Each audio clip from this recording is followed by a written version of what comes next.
도널드 트럼프 전 대통령은 자신이 재임하고 있다면 한국이 주한미군 주둔 비용으로 연간 100억 달러를 지불할 것이라고 말했습니다.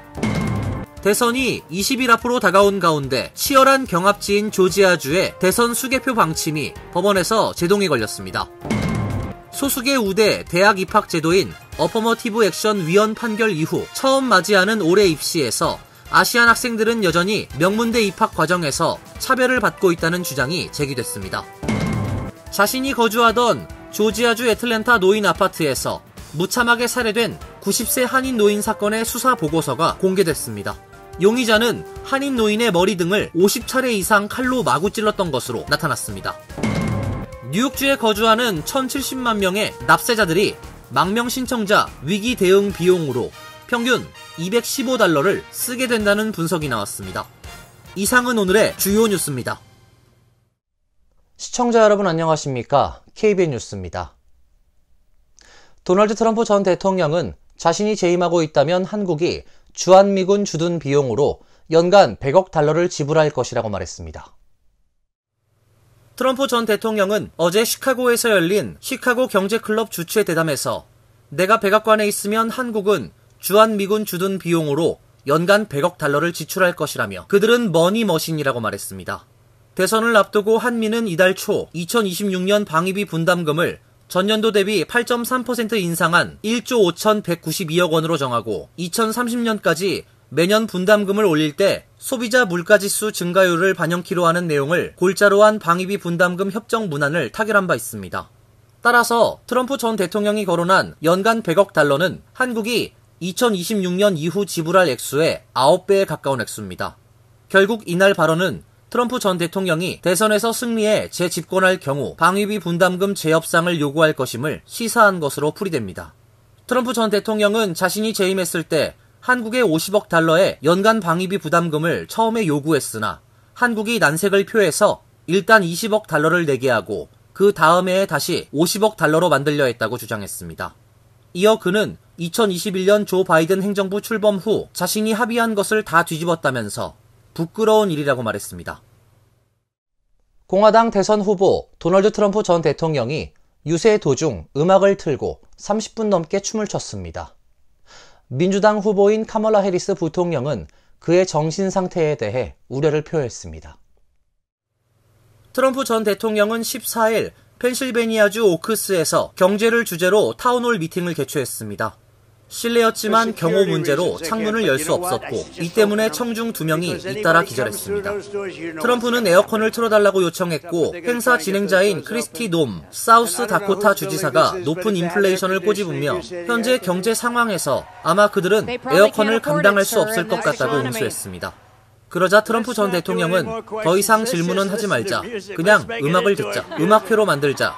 누가 질문을 듣고 싶어 하겠냐고 말했습니다. 이어 9곡의 음악이 흘러나왔고 트럼프 전 대통령은 무대 중앙에 서서 몸을 좌우로 흔들거나 발 뒤꿈치를 들며 춤을 췄습니다. 놈 주지사도 따라했습니다. 음악과 춤은 39분 동안 이어진 후 행사를 마쳤습니다. 가디언은 1970년대와 1980년대 그의 청년 시절을 연상케 했다며 당시 그는 뉴욕의 스튜디오 54 나이트 클럽의 단골이었다고 보도했습니다.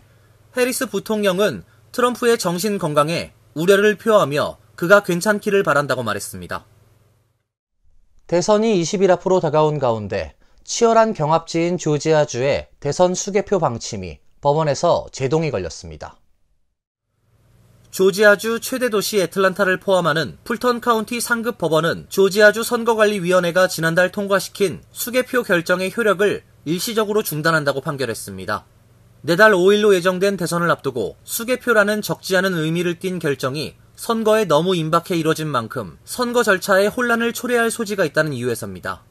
로버트 맥버니 판사는 선거 절차에 불확실성과 무질서를 더하는 그 어떤 것이라도 공공에 해를 끼친다며 판결 이유를 설명했습니다. 맥버니 판사는 또한 수개표를 집행할 일선 개표 위원들을 위한 지침과 훈련 등이 결여돼 있는 점도 문제점으로 꼽았습니다. 맥버니 판사는 다만 이번 판결은 내달 대선에만 적용되는 것으로 향후 수개표의 이점을 더 따져볼 것이라고 덧붙였습니다. 공화당 진영이 장악하고 있는 조지아주 선관위는 정확하고 투명한 개표를 위해서는 수개표가 필요하다며 지난달 선거 규정을 바꿨습니다. 하지만 민주당과 주 행정당국은 선거가 임박한 상황에서 규정을 바꾸면 혼란이 발생한다며 조지아주 선관위의 결정의 효력을 중지해달라는 소송을 제기했습니다.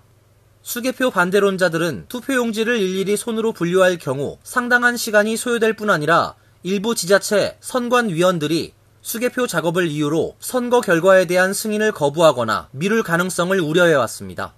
민주당은 법원의 이번 판결을 반겼습니다. 카멀라 해리스 대선 캠프는 성명을 내고 조지아 선관위의 결정은 대선 결과에 의혹을 심을 목적으로 선거 절차를 지연시키려는 것이다며 이런 시도에 제동을 건 법원의 판결 덕분에 우리의 민주주의가 더 굳건해졌다고 밝혔습니다. 반면 공화당은 이번 판결에 즉각 반응을 내놓지 않았습니다. 소수계 우대 대학 입학 제도인 어퍼머티브 액션 위원 판결 이후 처음 맞이하는 올해 입시에서 아시안 학생들은 여전히 명문대 입학 과정에서 차별을 받고 있다는 주장이 제기됐습니다. 김태희 기자가 전해드립니다. 지난 2014년 하버드대와 노스캐롤라이나대를 상대로 어퍼머티브 액션으로 인해 백인과 아시안 지원자들이 차별을 받았다며 소송을 제기한 공정한 입시를 위한 학생연합은 최근 위원 판결 이후에도 명문 대학에서 아시안 학생들이 차별을 받고 있다고 주장했습니다. 연방대법원의 어퍼머티브 액션 위원 판결 이후 평균적으로 SAT 등에서 높은 점수를 기록한 아시안 학생들의 비율이 늘어날 것이라는 예상과 달리 몇몇 학교를 제외하고는 아시안 입학생 비율이 크게 달라지지 않았기 때문입니다. 예일대의 아시안 신입생 비율은 오히려 30%에서 24%로 급감했으며 프린스턴대 역시 26%에서 24%로 줄어들었습니다. 하버드대의 아시안 비율은 37%로 전학년도와 동일한 수준이었고 아시안 입학생 비율이 늘어난 학교는 컬럼비아, MIT 등 일부 학교에 불과했습니다. SFA는 직접적인 인종 분류 대신 에세이 내용을 활용해 입학 전형에서 인종을 고려할 가능성이 있다며 의심스러운 관행이 계속될 경우 또 다른 소송을 제기할 것이라고 밝혔습니다. 지난해 연방대법원의 어퍼머티브 액션 위원 판결 이후 하버드대 등 주요 대학들은 지원자들의 에세이에서 정체성과 성장 배경에 대한 질문을 강화했는데 이를 통해 대학이 간접적으로 지원자의 인종을 파악해 평가에 반영할 가능성이 있다는 설명입니다. KBS 뉴스 김태희입니다. 자신이 거주하던 조지아주 애틀란타 노인 아파트에서 무참하게 살해된 90세 한인 노인 사건의 자세한 수사 보고서가 공개됐습니다. 살해 용의자인 이 아파트 경비원은 범행 당시 한인 노인의 머리와 상체 등을 총 50차례 이상 칼로 마구 찔렀던 것으로 나타나 충격을 주고 있습니다. 경찰이 공개한 용의자 구속영장에 의하면 사건 다음 날인 지난달 25일 아침 7시 40분께 간병인에 의해 아파트 주방에서 쓰러진 채 발견된 김 씨는 현장에서 의료진에 의해 사망이 선고됐습니다. 경찰은 아파트에 설치된 감시카메라 분석을 통해 아파트 경비원으로 일하고 있는 자넷 윌리엄스를 용의자로 특정하고 중범 살인 혐의로 체포했습니다.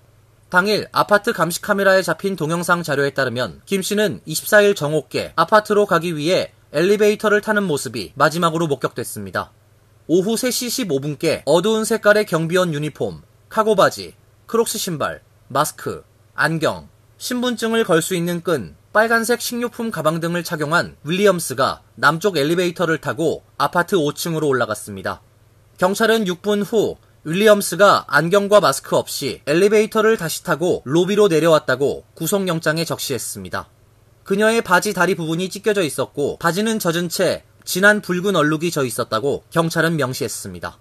그녀는 왼손등을 살펴보고 바지를 내려다 보았으며 심한 스트레스를 받은 것처럼 보였다고 영장에 적었습니다. 경찰은 아직 윌리엄스가 범행 사실을 부인하고 있지만 그녀가 김 씨를 살해한 것이 분명하다고 영장에 적시했습니다. 경찰은 살해 동기는 아직 불분명하다고 밝혔습니다. 김 씨 소지품 중 없어진 것은 $32가 들어있던 지갑과 브레이브스 야구 모자뿐입니다. 보석금 책정 없이 풀턴 카운티 구치소에 수감된 윌리엄스는 오는 11월 4일 법정에 처음으로 출두할 예정입니다. 뉴욕주에 거주하는 1,070만 명의 납세자들이 망명 신청자 위기 대응 비용으로 평균 $215를 쓰게 된다는 분석이 나왔습니다. 허드슨밸리 지역 주 상원 의원 제40선거구 본선거에 출마한 공화당의 지나 아레나 후보는 어제 현재 진행 중인 뉴욕주의 난민 위기 대응을 위해 주내 1,070만 납세자가 1인당 부담해야 하는 비용은 연평균 $215로 추산된다고 밝혔습니다. 뉴욕주가 난민들의 주거지 확보를 위해 현재까지 지출한 $23억 충당하기 위해서는 주내 납세자 32만 8,471명의 세금 전액이 필요한데 이를 노동시간으로 환산하면 총 6억 8,200만 시간에 달한다는 것이 아레나 후보의 주장입니다. 이 수치는 2022년 뉴욕 주민 연평균 주 소득세 청구액 $7,000와 일주일 40시간 근무를 기준으로 했습니다. 아레나 후보는 제40선거구 전체 인구보다 많은 납세자들의 세금이 전액 난민 위기 대응에 사용되고 있는 것이라고 지적한 후 납세자들이 낸 소중한 세금은 납세자들을 위해 사용하는 것이 마땅하다고 강조했습니다. 아레나 후보는 난민 위기가 통제불능 상태로 치닫고 있다며 특히 나이 어린 베네수엘라 난민 갱단이 난민촌 등에 머물며 맨하탄 타임스 스퀘어 인근에서 범죄를 저지르고 있다며 이를 방치하고 있는 민주당 정권을 맹비난했습니다. 한편 캐시 호컬 뉴욕 주지사와 주의회는 이번 회기 난민 위기 대응 비용으로 또다시 $24억 예산을 책정했습니다. 뉴욕시의 경우 난민들이 몰려들기 시작한 2022년 여름부터 내년 6월까지 난민 위기 대응 비용으로 총 $57억 6천만 지출될 것으로 추산하고 있습니다.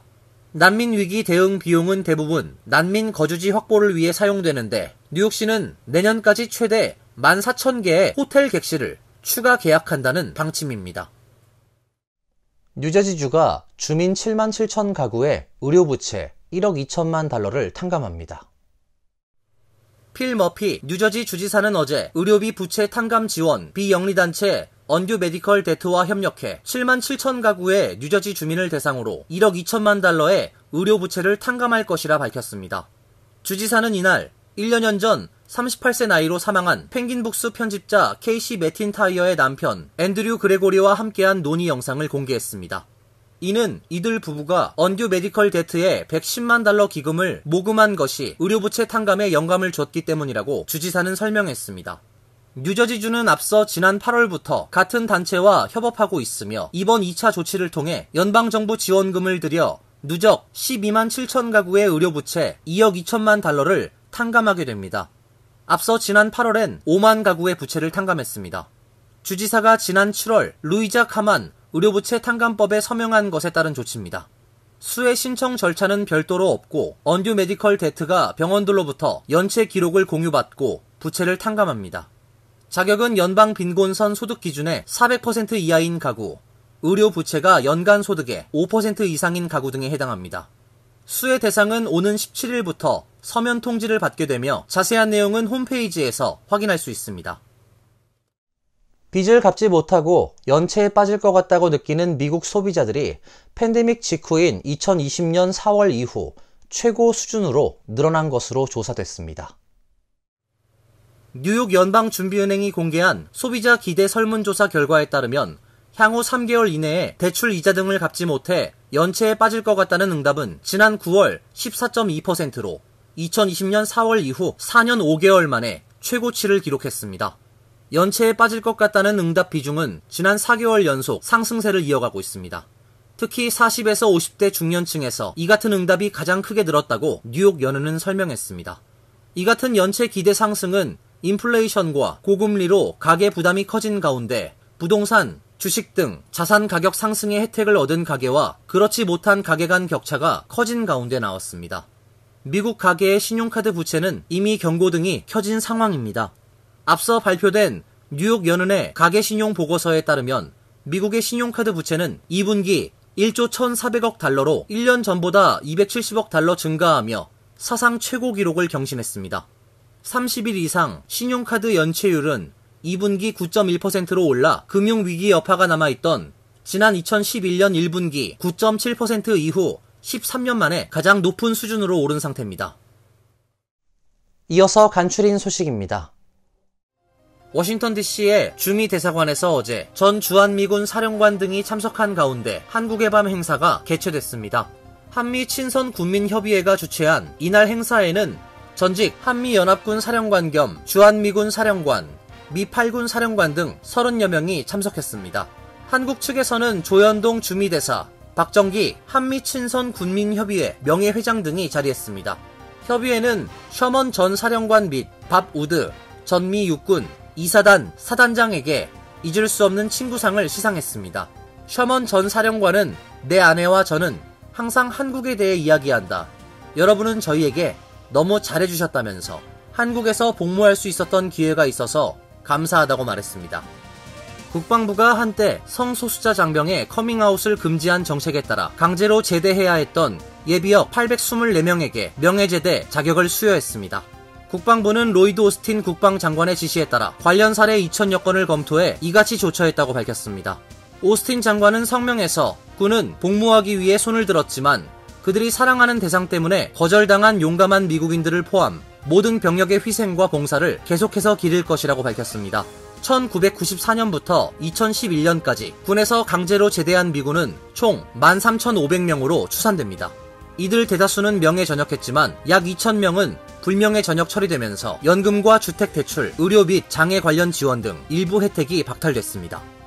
대형 약국체인 월그린이 향후 3년 동안 국내 1,200여 개 매장의 문을 닫게 됩니다. 월그린 측은 어제 내년에 문을 닫을 매장 500개를 포함해 전체 8,600여 개 매장 중 14%에 달하는 1,200개의 매장을 3년 안에 폐쇄할 것이라고 밝혔습니다. 폐쇄 매장 직원 대다수는 다른 매장으로 재배치될 것이라고 전했습니다. 팀 웬트워스 월그린 최고 경영자는 폐점 결정이 회사 수익성을 개선하기 위한 조치라고 설명했습니다. 월그린은 이미 지난 6월 상당수의 매장을 폐쇄할 것이라고 밝혔지만 정확한 규모는 알리지 않았습니다.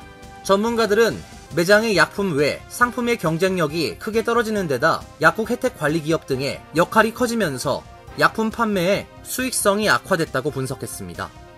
에릭 아담스 뉴욕시장이 기소된 이후 고위 관리자들이 줄줄이 사임 의사를 밝히고 있는 가운데 당초 연말까지 근무한 후 사임할 예정이었던 시 보건국장도 사임 일정을 앞당겼습니다. 뉴욕시장실은 어제 아슈인 바산 보건국장이 가족 문제를 이유로 사임 날짜를 올 연말에서 10월 18일로 앞당겼다고 밝혔습니다. 공석이 된 시 보건국장직은 미셸 모스 보건국 부국장이 맡을 예정입니다. 뉴욕시는 앞서 시나라이트 제1부시장, 데이비드 뱅크스 교육감, 필립 뱅크스 공공안전부시장, 에드워드 카반 경찰국장 등이 줄줄이 물러났습니다. 환율과 증권 소식입니다.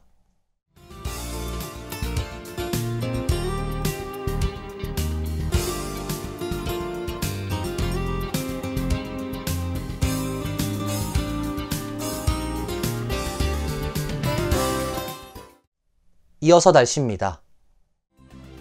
내일도 쌀쌀한 날씨가 이어질 것으로 예상됩니다. 낮 최고 기온 60도, 섭씨 15도, 밤 최저 기온 47도, 섭씨 8도로 예상됩니다. 금요일은 맑고 화창한 날씨가 예상됩니다. 토요일과 일요일도 맑은 날씨가 예보되어 있습니다. 이상으로 KBN 뉴스를 마칩니다. KBN과 함께 즐거운 시간 되시길 바랍니다. 미 동부 최대 한인방송 KBN이 제작하는 KBN 뉴스는 웹사이트 mykbn.com 그리고 유튜브와 페이스북에서 다시 보실 수 있습니다. 좋아요, 구독, 알림 설정은 뉴스 제작에 큰 도움이 됩니다.